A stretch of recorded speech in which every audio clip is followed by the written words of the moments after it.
Okay. In a demo, I'll take you through this gadget here and have a look at it. It's simple design, but intricately made. Can you see this? Yes. Yeah, we're good. Okay.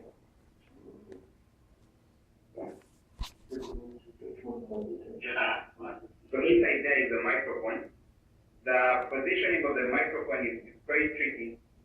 See, the length of this cone is fixed. It's approximately the height that the length of the first harmonic or sound vibrating in air at room temperature. So that increases the efficiency of the device. So we carefully position the microphone.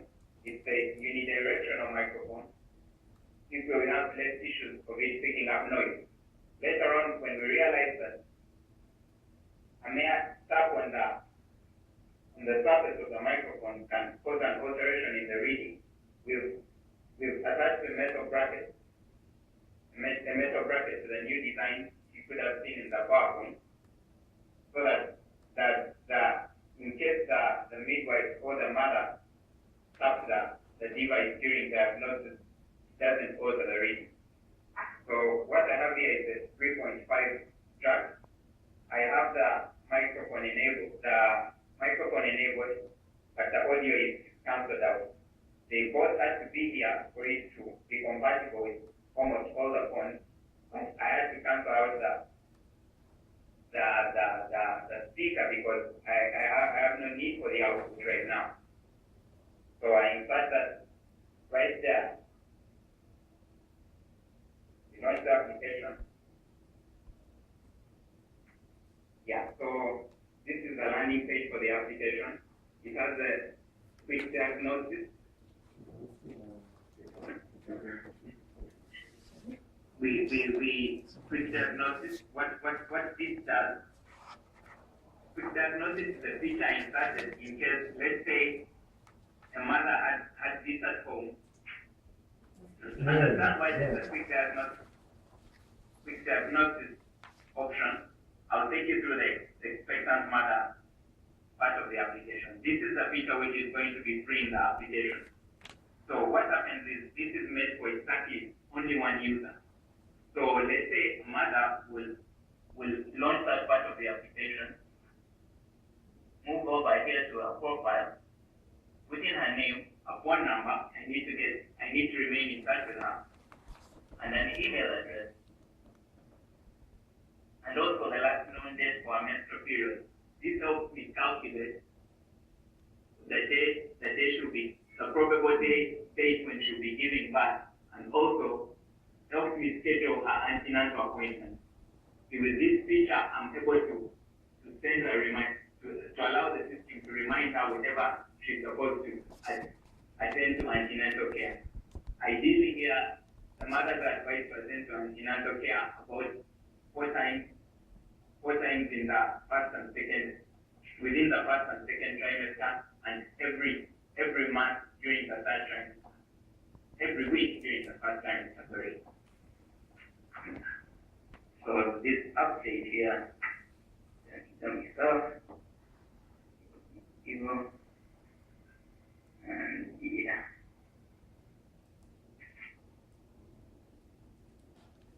And when that information is updated, now this application is set to monitor the mother from this time from the time she got pregnant or filled in this form till the time she actually gives birth to her baby, through the reminder system and through the records of all the recordings she actually does with her part of the system. So she can do a recording via the new recording application. She can do a quick diagnosis right there at home in the convenience of her house. I will also illustrate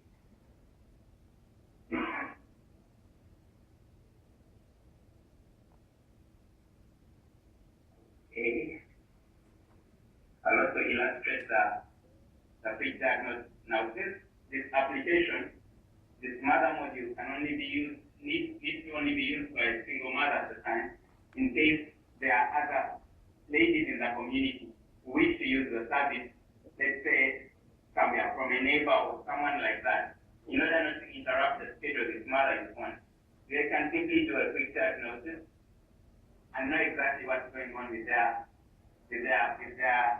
baby, if they're in danger, or if they're still safe, or if they're considered high-risk mothers and the like. So this can be quickly done. No record. The only record of this is simply uploaded to the cloud, but no record for the user is taken to refer to later on. That's why we just call this a quick diagnosis.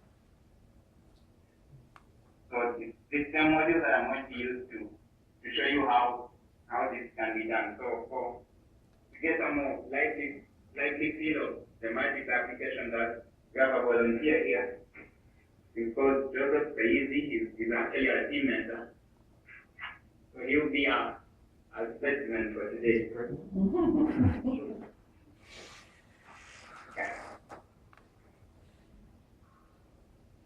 So have a seat there. No, we don't need to. Because the efficiency of the device is good enough. It should work over the shot, but let's leave it to that. Are we good? Can you see him well? Yeah. He's a stud.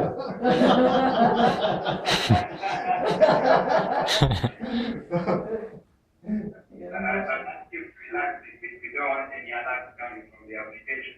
What do we do? Places. Midwives are familiar with this kind of tool.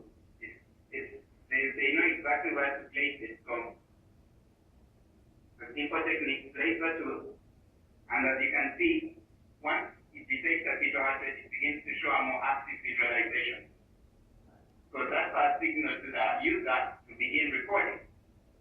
There we go. Begins the recording. Sorry, we cannot see. Yeah, he's trying to get the phone.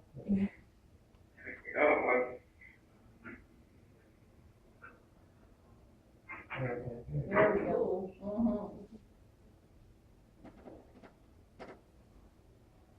So, physiologically, the consulting doctor insisted that this be done over a minute. Mathematically, what we could have done was calculate, do this for like 15 seconds, and round up a calculation for fetal heart rate. But the doctors, for some medical reasons, insisted that we need to physiologically do this for exactly a minute. It's not a mathematical extrapolation, but it's actually what's going on within a minute in the person in the womb of the mother. It's what we need to record, what we need to diagnose. So at the end of this minute, what is outputted is the baseline SHR. Yeah. How is it doing? It's 75. 75? Yeah. Okay, I think that should be safe. Move the camera back a bit. Pardon? Move back a bit. Yeah, that's better. No? We got. Okay. Hey, right there. No? So yeah, that's that electronic device is outputted, and also a deduction of whether that's dangerous or worrying. And if it is worrying, now what are the probable causes that you should be tested for? So all this medical information is available to a midwife who believes now is from her training, is more familiar with this information and can now best direct the mother on a course of action. So secondly, is the key feature of this application is the variation. Originally, the midwives were asked to determine whether the fetal heart rate varies. The fetal heart rate is not like that of a human being, of a normal heart. Since the baby is living inside the mother, it's required to vary, not to remain exactly constant. So it's required to vary over a range of 110 to 160 BPM, beats per minute. Reason being because the baby is living inside for some reason, if the mother ran low on oxygen, the baby's heart rate will be able to pick up much faster so that the baby will survive. Otherwise, if it fails to vary, when the mother conditions change, the baby will be unable to pick up, and thus we lose the child. So a key feature of a stable fetus is one with a varied fetal heart rate. We thought that this was very complex for someone to calculate by just listening and timing with a watch and probably writing this down somewhere. And also very time consuming. And it's that time that this application is able to take. So the summary of the output. All this is uploaded to my server on Windows Azure Cloud Service for me to do my statistical analysis and the like. When you use that send SMS feature, in case the mother receives alarming results, and you see that in case the mother receives alarming results, she can simply send the SMS to her doctor. A doctor is also a contact for the medical person providing antenatal care trust is also, or the nearest antenatal clinic is also provided. Is also embedded in the application as she updates her profile. So using the referral system, what we have here in Uganda is that usually a single clinic is in charge of a certain area. So all the mothers there are using one referral phone number. So that's where we'll have this message sent. And the people, the community health team working at that health center will be able to know that there is an alert from this location at this place from the details of the text message I sent. And they'll be able to attend to her and avail the care they need in time. That's to close. Yeah.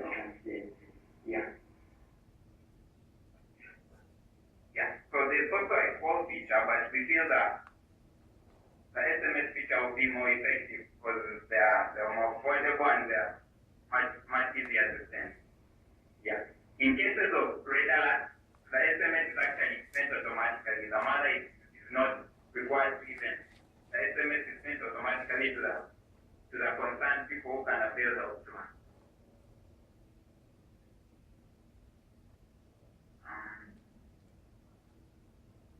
But the primary focus of the application is the electronic fetal heart rate, which is the primary indicator of the status of the baby and thus the status of the mother.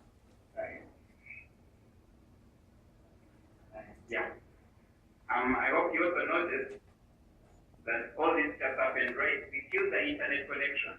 That's probably why we did not see the update happening. We killed the internet connection so that it would be very clear to you that all this is happening offline. See, we believe that when it comes to saving human life, I don't think the issue of internet connectivity or even cellular data should ever stand in the way of that. So that's why we worked very hard. It was actually very tedious, allowing all the visualization and the FHR calculation and the Fourier transform to occur on a mobile device. But one thing that was in our favor is that the devices are fairly powerful, but we're able to pull it off and allow an offline diagnosis to take place. And that, we believe, is the key feature which will make this application work in even the most remote areas of the continent where it's critically needed. Yeah. Thank you. There's also a help menu there in case they are having problems using the application, things are not making sense. Yeah.